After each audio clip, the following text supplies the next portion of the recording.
Going to your favorite restaurant might be getting more expensive, not because of rising food prices, but because gratuities are now being added to your bill at some restaurants. Terrell Brown joins us from Times Square, where the practice is becoming commonplace. Terrell, good morning.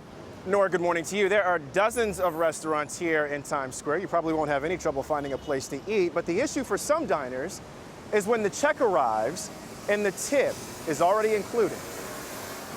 Tourists dining near New York's Times Square often look to experience something new, but are also faced with the very familiar. Applebee's, Olive Garden, and Red Lobster are all here, popular nationwide, and now join a number of restaurants named in a class action lawsuit over deceptive billing practices. They want to squeeze that extra little dollar that they can out of everybody. Evan Spencer is the lawyer who brought the complaint, which he amended this week to include damages totaling $5.5 billion. He argues a gratuity should never be included.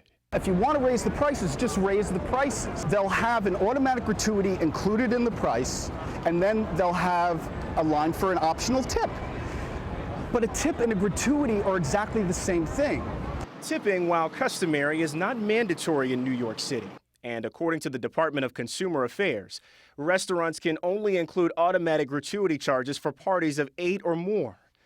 But when we sent 2 CBS News interns into this Times Square Olive Garden, they emerged with a bill that included an automatic gratuity of 18%. Over at Applebee's, 17% is added to every check, though a small sign on the wall near the entrance says you can tip what you want. Applebee's told CBS News it would be premature to comment on the pending lawsuit.